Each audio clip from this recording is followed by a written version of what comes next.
kabar pemirsa TV Pengabuan? Berjumpa lagi dengan saya Happy Fadila.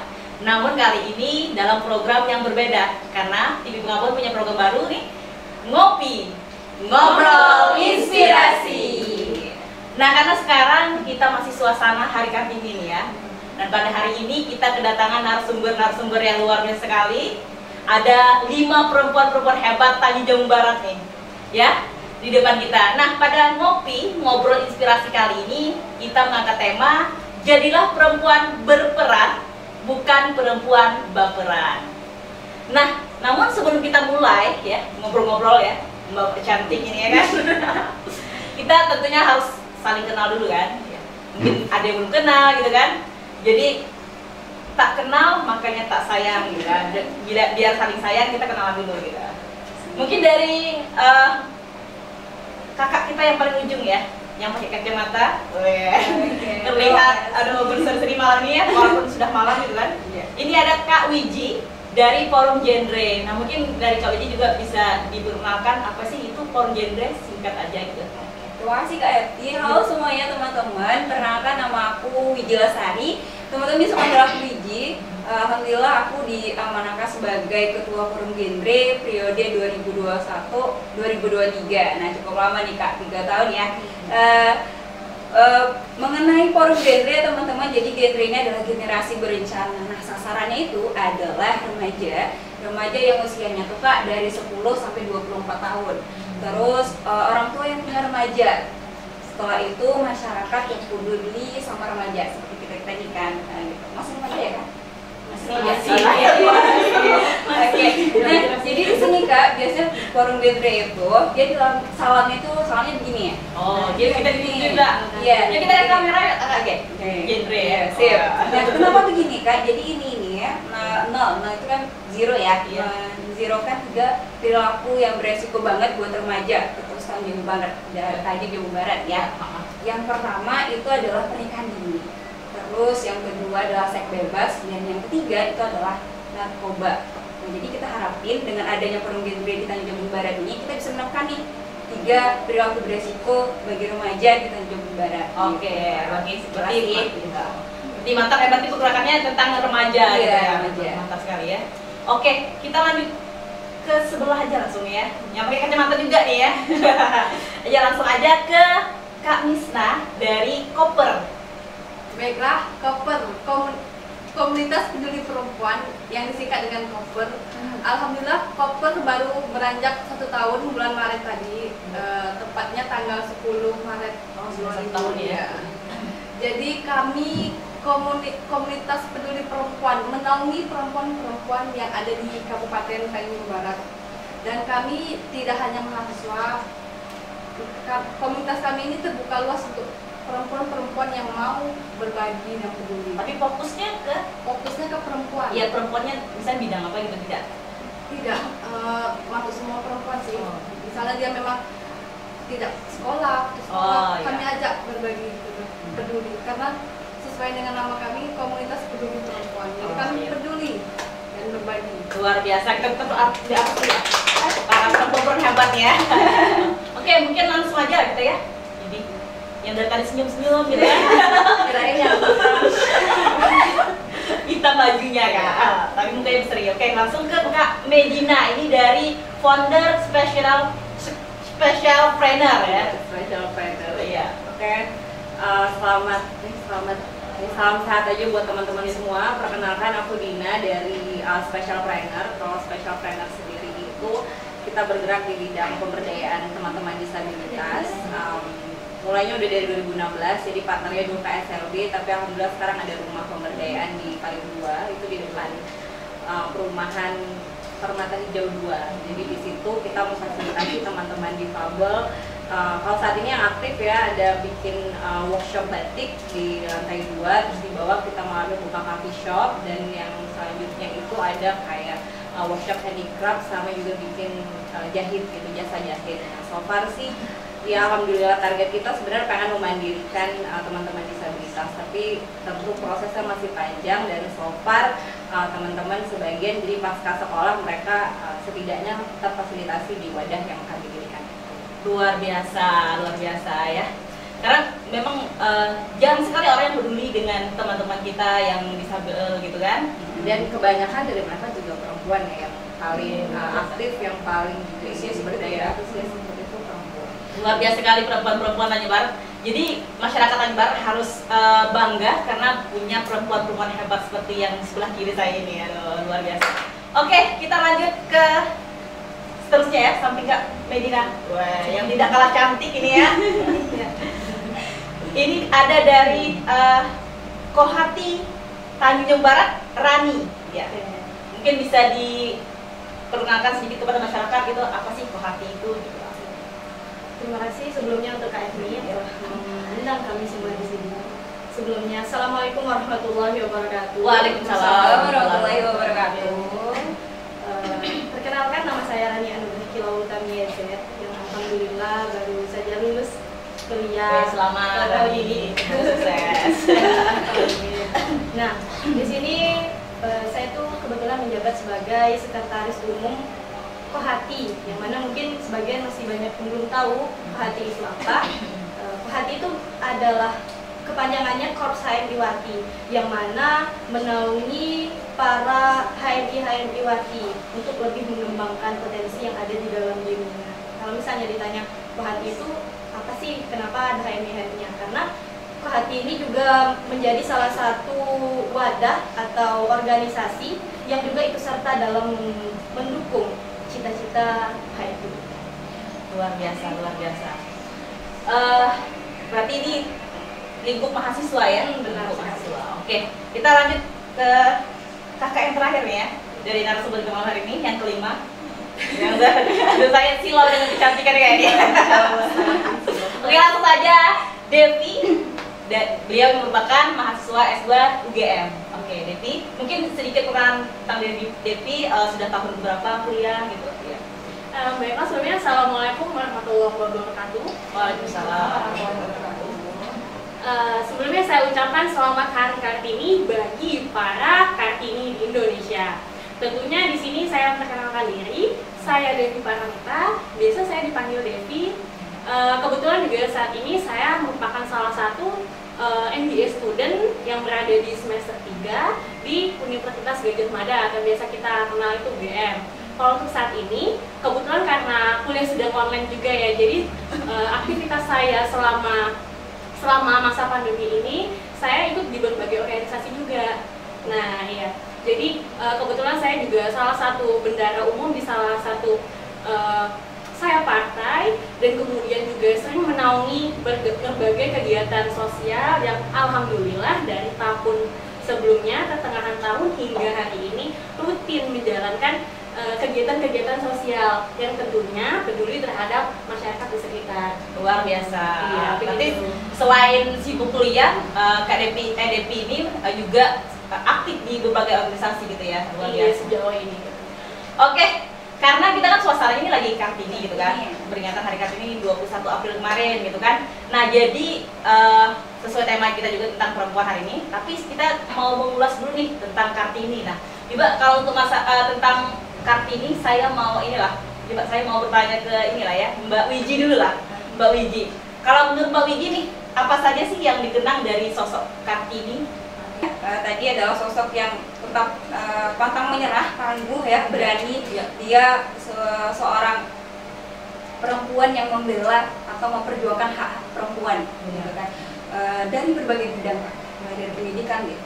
Itu yang terpenting ya, pendidikan. Itu kenapa sih bisa seperti itu? Dia mau supaya perempuan di masanya itu mendapatkan kesetaraan seperti laki-laki gitu. Jadi antara perempuan tidak ada bedanya dengan laki-laki, bisa kok memimpin gitu. Nah, Ya. Kartini ingin membuktikan seperti itu. Tapi di bahwa beberapa bidang gitu ya. iya, Kartini ingin membuktikan bahwa perempuan itu bukan perempuan yang lemah. Iya, oke.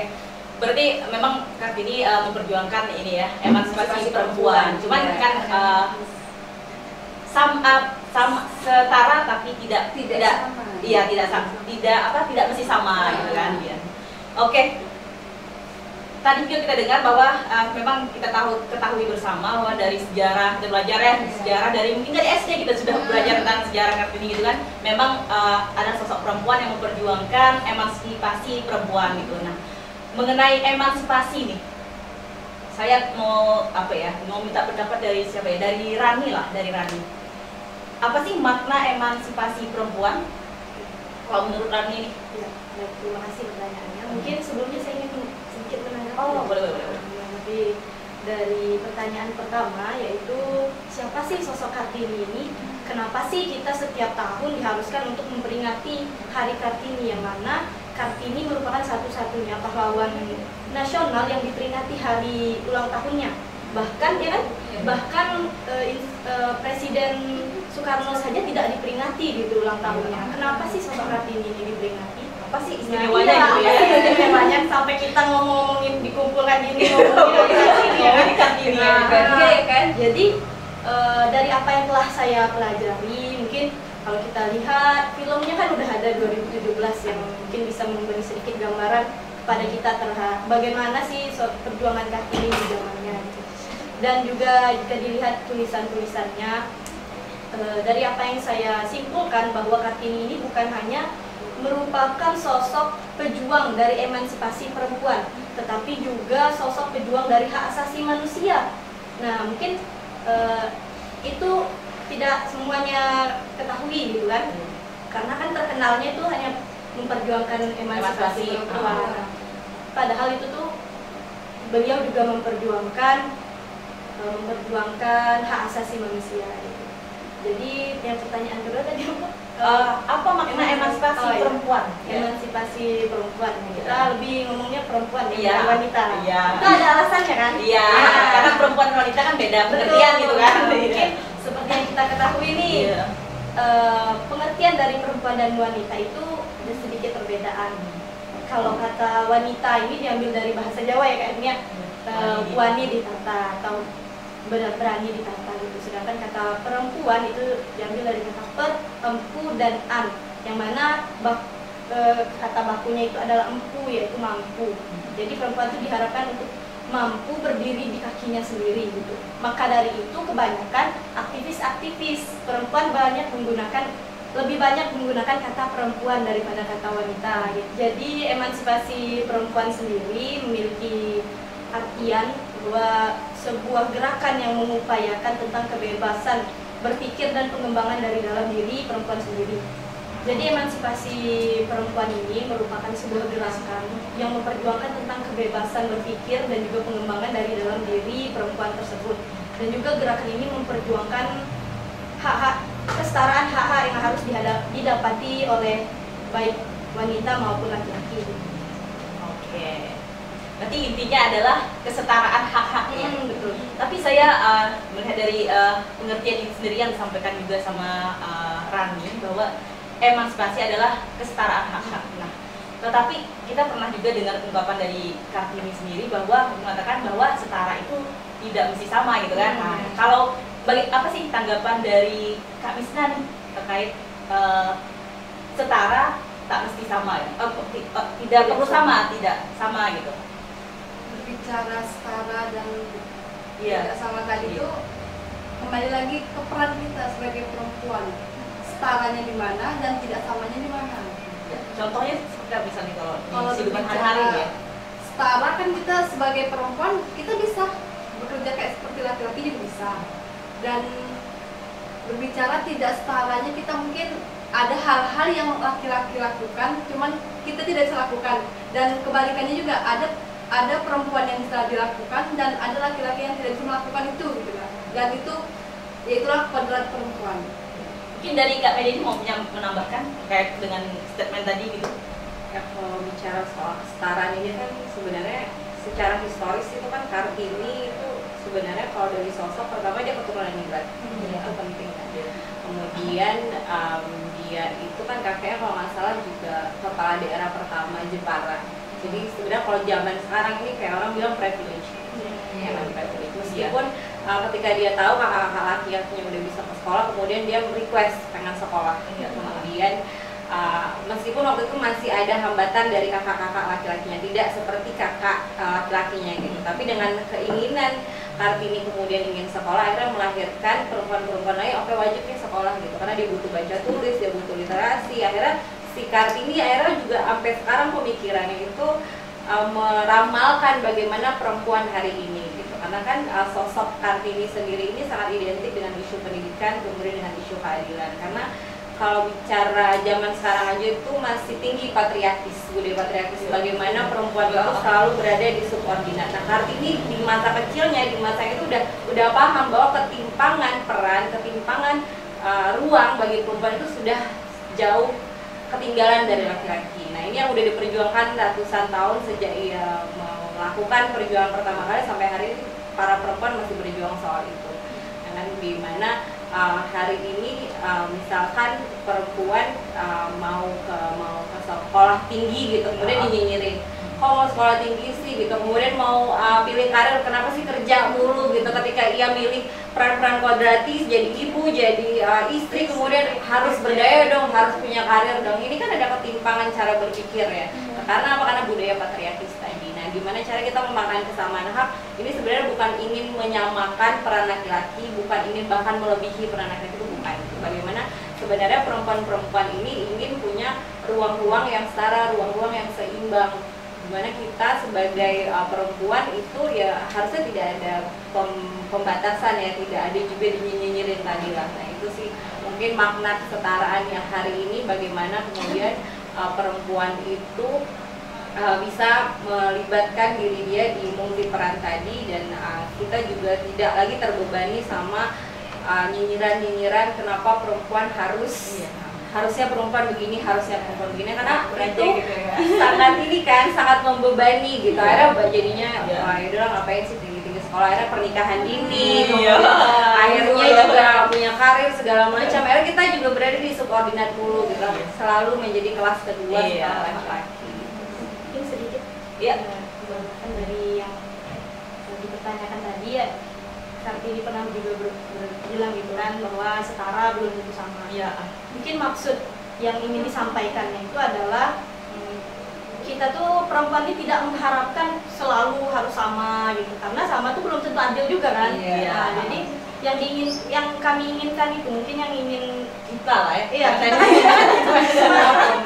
jadi Kartini modern ya, Kartini masa kini ya.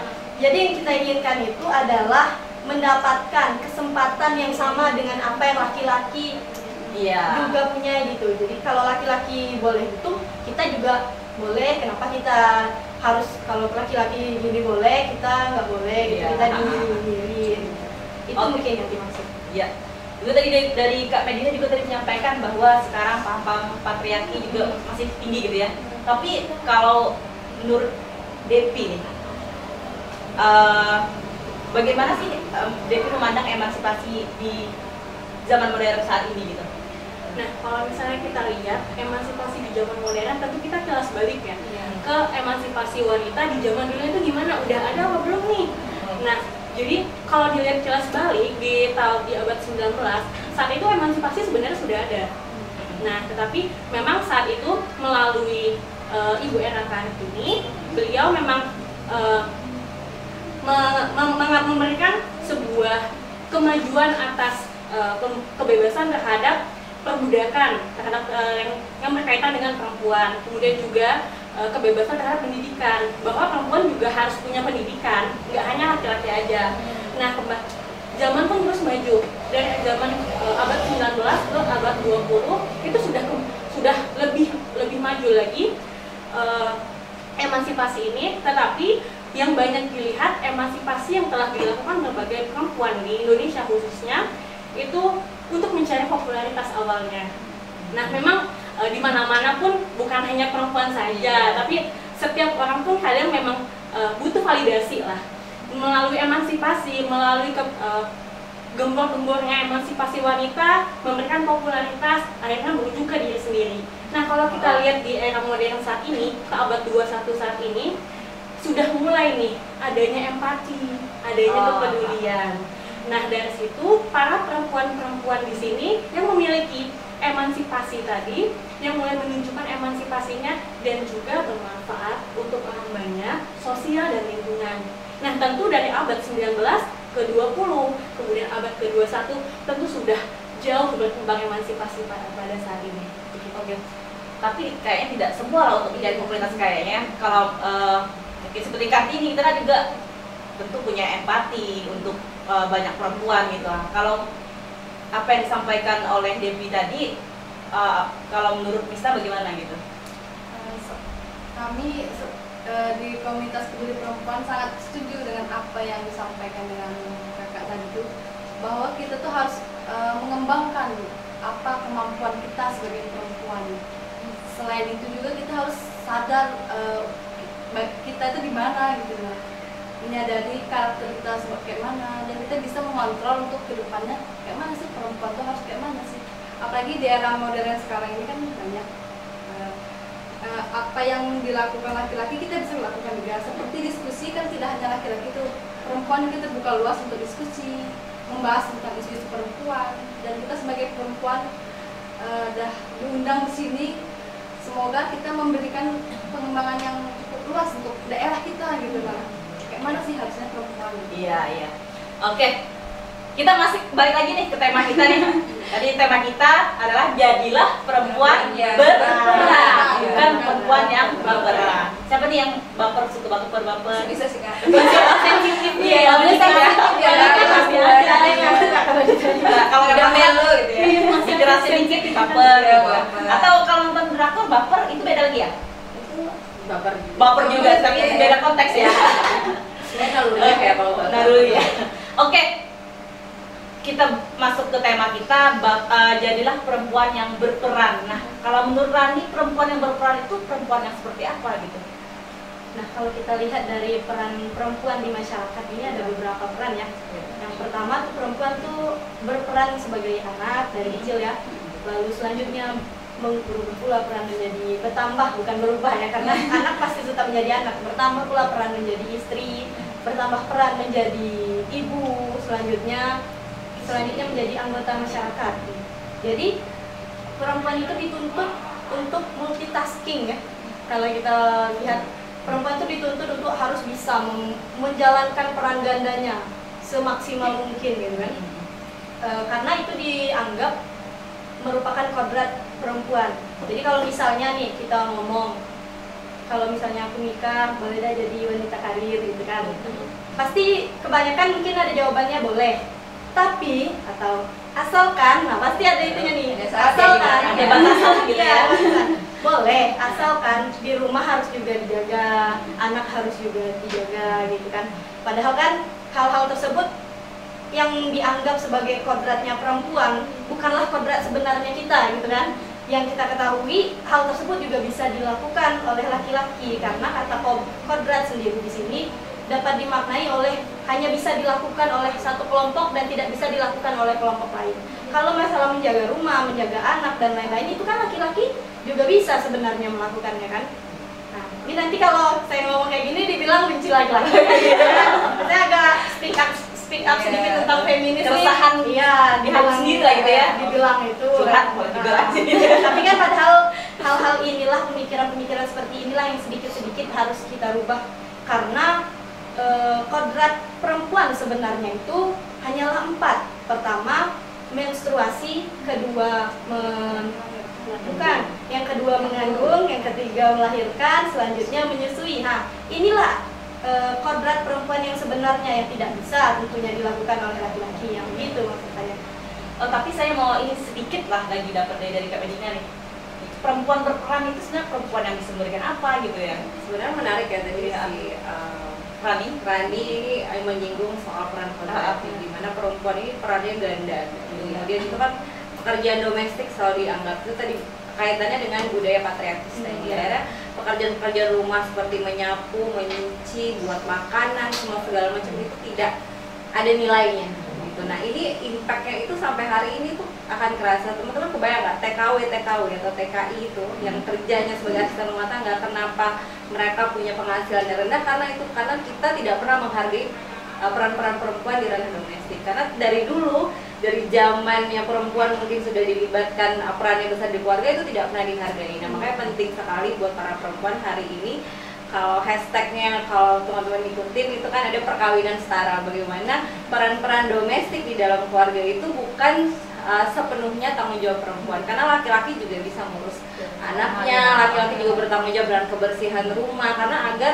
keberadaan perempuan tadi tidak berat, sudah kerja, urus anak, urus kulkas gitu kan, ngecekin tanaman semua segala macam, karena nggak akan mungkin peran-peran itu bisa optimal ketika perempuan semakin dibebankan. Dan ini impactnya dalam ketenaga kerjaan sampai hari ini tuh sangat berimpact besar. Kenapa asisten rumah tangga gajinya selalu lebih rendah, padahal bisa jadi lebih berat loh daripada kita MC, daripada kita kerjain organisasi kan, itu secara tenaga, waktu itu jauh lebih berat, jauh lebih besar. Nah, kalau bicara soal perempuan, tadi udah si Devi juga singgung soal emansipasi. Kalau menurut aku, mengutip kata-kata Kartini, habis gelap terbitlah terang, perempuan sekarang itu udah di era yang sangat terang gitu, udah di peradaban yang sudah maju. Hari ini ruang-ruang publik sangat terbuka buat partisipasi perempuan. Di bidang sosial kita baru disahkan UU TPKS. Ini ada perjuangan 10 tahun aktivis perempuan loh, untuk bilang kalau kita harus punya produk hukum agar korban perempuan tidak selalu dikriminalisasi. Di bidang ekonomi, kalau teman-teman buka data, itu lebih dari 60% pelaku UMKM itu adalah perempuan. Di Tungkal juga mungkin saya rasa yang jualan makanan, jualan baju semua UMKM tuh yang promosinya sini di Facebook itu adalah para perempuan, bukan laki-laki loh. Jadi artinya perempuan hari ini sudah berdaya secara ekonomi, bahkan mereka membuka lapangan pekerjaan. Apalagi di bidang politik, kita punya affirmative action, 30% keterwakilan perempuan itu harus difasilitasi dalam pemilu. Hari ini secara nasional angka udah 20% gitu kan. Jadi meskipun ada gap, artinya kehadiran perempuan ini mendapatkan ruang dan memang sangat penting, karena hak konstitusi, kemudian suara-suara perempuan di isu-isu lain memang harus disuarakan langsung oleh perempuan. Jadi ya semoga yang masih bingung perannya apa, kenali dulu aja ya soal nilai gitu, karena banyak sekali hari ini yang bicara popularitas dan lain, kita bingung nilai, kita nggak tahu nilai kita sebagai perempuan itu apa, akhirnya ya udah baper gitu kan, tak jelas gitu. Jadi nambahin sih Kak, ngomongin tadi bahwa perempuan yang banyak jualannya perempuan yang banyak di bidang ekonomi, perencanaan manajemen ekonomi ya kan. Nah ini juga sesuai dengan yang genre nih Kak. Nah di genre ini dia merencanakan mulai dari pendidikan, pekerjaan sampai pernikahan. Ini pas banget sama Kartini ini gitu. Jadi kita harus merencanakan kan segala sesuatunya, mulai dari pendidikan tadi seperti Kartini, tidak hanya putus sekolah dari SD aja, butuh pendidikan lanjutan gitu. Untuk apa sih gitu? Bahwa perempuan hari ini adalah dimulainya peradaban besok. Di rahim kita lah perempuan itu akan tercipta pemimpin ya Kak. Nah mulai di situ kenapa perempuan harus sekolah tinggi, kenapa seorang ibu itu harus punya wawasan yang luas. Itu dalam pendidikan. Terus dalam berkeluarga tadi, dalam berkeluarga juga harus merencanakan kedua belah pihak, laki-laki perempuan juga harus tahu perannya, kodratnya apa gitu kan. Ketika tidak ada ilmunya ketika mau menikah kan betul sulit. Itu ada perencanaan, terus pekerjaan gitu, seperti itu juga sih Kak gitu. Jadi Oke, dari beberapa narasumber tadi sudah sampaikan, saya dapat tangkap bahwa perempuan berperan itu tidak hanya perannya dalam ranah domestik tadi Kak Wedina sampaikan, tapi juga di luar ya kan, bisa masuk ke politik, karena seperti yang sampaikan Kak Wedina tadi sudah ada undang-undang ada kayak 30% kuota untuk perempuan gitu. Oke, kita masih bahas tentang perempuan yang berperan nih, ke Kak Devi lagi ya. Bagaimana perempuan harus mengambil perannya di lingkungan masyarakat kalau menurut Kak Devi? Nah, kalau misalnya kita lihat di lingkungan masyarakat itu pasti contohnya luas banget ya. Lingkungan masyarakat itu ketika kita perempuan sudah mencoba untuk bermanfaat pada lingkungan, itu banyak tuh, ada di lingkungan terhadap kesehatan, kemudian ada lingkungan terhadap pendidikan, kemudian juga ada terhadap tadi kebebasan perempuan, perbudakan perempuan itu. Tentu itu kita harus memiliki kepedulian atas itu. Nah, justru kita nih yang masih muda, yang masih usia 20-25 tahun nih, yang belum menikah juga. Nah, itu tentu suatu kesempatan lah bagi kita yang memang berpeluang untuk memberikan ruang sebanyak-banyaknya, memberikan manfaat sebaik-baiknya kepada masyarakat. Nah, kayak yang pernah saya lakuin nih, sebagai perempuan yang belum menikah, itu kan kalau yang sudah menikah masih semua yang menikah ya. Yang belum menikah, ya mungkin kalau yang sudah menikah ada keterbatasan lagi ya, beda lagi gitu ya. Nah kalau untuk belum menikah ini kesempatannya kita nih, misal seperti saya ingin berkontribusi langsung kepada masyarakat. Itu bisa melibatkan beberapa orang-orang untuk misal melakukan galang dana, contohnya kalau yang sering kita lihat bakti sosial, mungkin juga selain berupa dana, kita juga bisa menunjukkan peranan kita, kepedulian kita itu melalui kepedulian terhadap pendidikan. Nah, kalau untuk pendidikan di sini memang sepertinya kalau semakin ke daerah semakin sulit ya pendidikan itu, yang stigma pendidikan itu agak minim ya kita lihat di sini, sedangkan di kota-kota besar sudah mulai maju. Nah, jadi kita sebagai perempuan bisa untuk mempersuasi teman-teman bahwa memang pendidikan itu penting, mengajak para bagian dari pendidikan seperti anak-anak kecil yang mau untuk belajar, kita bisa mengajari mungkin di berbagai bidang, entah itu di pelajaran sekolah, kemudian nggak hanya pelajaran sekolah aja, pengasahan soft skill, public speaking, komunikasi, itu juga bisa kita ajarkan kepada adik-adik nih. Nah, begitu. Ya, berarti intinya bisa memberikan manfaat lah gitu untuk masyarakat ya, berarti ya. Oke, setelah yang disampaikan oleh Devi ya, tentang bahwa kalau untuk peran perempuan di masyarakat ya tentu bisa memberikan manfaat untuk teman-teman, orang-orang sekitar lah gitu kan. Pemirsa di rumah, tadi juga sudah banyak ya kita pertanyaan, statement yang luar biasa, pendapat dari narasumber-narasumber kita nih dalam ngobrol inspirasi kali ini. Kita lanjutkan, saya mau mungkin bertanya sedikit nih ke Rani lah nih. Dari yang disampaikan tadi ada bagaimana sih peran perempuan di masyarakat gitu, tapi dari tersebut apa sih hambatan-hambatan yang sebagai perempuan modern hari ini untuk memperjuangkan itu gitu? Terima kasih pertanyaannya. Mungkin sedikit saya sepakat dengan Kak Devi dan Kak Medina tadi bahwa pada era modern sekarang emansipasi ini sudah terang benderang gitu kan ya, sudah banyaklah kemajuan daripada zaman Kartini dahulu. Tapi itu tidak menutup kemungkinan kita untuk terus berjuang tentunya untuk menyuarakan emansipasi wanita ini. Dari apa yang kita suarakan ini tentu mengalami hambatan-hambatan dari apa yang kita upayakan. Salah satu hambatan yang menurut saya sangat mungkin hambatan ini ya dari perempuan yang baperan lah. Itulah salah satu, karena kan sesuai dengan ini kan, harus baperan tapi baperan gitu. Ya, mungkin sejalan dengan baperan tadi, karena banyak dari pandangan masyarakat seperti yang Kak Medina bilang tadi, ini mungkin buah dari budaya patriarki tadi Kak ya, yaitu pandangan-pandangan seksisme terhadap perempuan. Mungkin yang mungkin ada yang belum tahu, seksisme itu adalah pandangan-pandangan negatif terhadap suatu gender. Seksisme ini merupakan pandangan negatif terhadap suatu gender yang kebanyakan korbannya itu adalah perempuan. Nah, jadi bisa kita bedakan seperti yang sudah kita sebut dari sebelumnya tadi. Misalnya kalau ada perempuan yang ingin bekerja gitu, banyak dicibir ini itu. Kalau misalnya ada perempuan pulang malam, padahal pulang dari kerja atau pulang dari diskusi yang itu merupakan untuk mencari ilmu gitu kan. Tapi mungkin tetangga banyak yang bilang ini perempuan pulang malam. Padahal laki-laki tidak dipandang gitu kalau pulang malam. Nah, jadi pandangan-pandangan tersebutlah yang seharusnya kita sama-sama perangi bersama sebagai perempuan, yang apabila itu dibiarkan akan menjadi hambatan yang semakin besar lagi. Iya. Tadi seksisme tadi ya. Oke. Pandangan lain gitu ketika perempuan yang melakukan, kalau laki-laki tidak gitu ya. Tapi berangkat dari sini mungkin selanjutnya ke Misna. Oke. Kalau menurut Misna nih, apa upaya konkret untuk mendukung kesetaraan gender? Upaya kayak berbicara upaya kita Ya, berangkat dari yang disampaikan tadi, seksisme tadi ya. baperan ya. Kita ngulang sedikit kayak Iya. aku tertarik dengan baperan tadi. Iya. Perasaan ya. Kayak suka baper ya. Perempuan sensitif. Iya. Audience cover banget. Baiklah ya.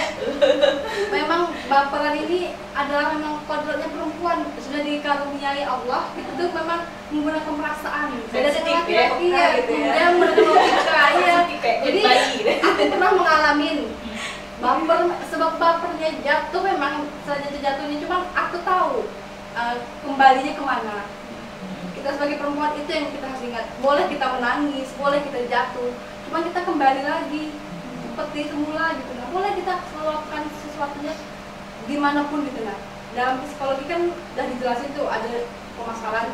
Kami di komunitas peduli perempuan ini kan sebagai preventif, jadi kami sedikit-sedikit berbagi lah dari psikologi, kami ulas menjadi kata-kata kami gitu. Nah, baperan, membawa perasaan itu boleh lakukanlah selagi itu memang jalurnya normal dan mental kita itu memang down-nya cuma kita kembali lagi gitu. Nah, dan dalam psikologi itu bagus baik gitu lah, lakukanlah cuma kita tahu tempatnya kembali ke semulanya. Jadi untuk upaya konkret tadi, upaya konkret untuk mendukung kesetaraan gender. Iya. Kalau membahas tentang upaya, kembali lagi kepada perempuannya. Maukah dia maju? Ya benar. Maukah dia beranjak dari zona rebahan? Iya. Ini kan drakor, corona ini kan Drakor gitu ya. yang seharian pun dia tahan. Iya. Dan kami sebagai kita lah yang perempuan-perempuan pasti kita memiliki pemikiran bahwa ya udahlah kita sudah ngalamin perubahan gini-gini, ayolah kita beranjak, ayo kita berkarya, memotivasi di luar gitu. Nah, mungkin kita dapat pengalaman dari tempat kuliah kita masing-masing, dari organisasi. Jadi kembali lagi ke kita lah Kak. Kalau kita mau berhasil, mau sukses, marilah kita melangkah untuk ke depannya. Iya, betul. Dan saya yakin juga teman-teman di sini pasti semuanya sudah menjadi orang yang melangkah lebih maju itu ya. Sampai yang coba, mencoba. Sudah, tapi juga kembali mencoba.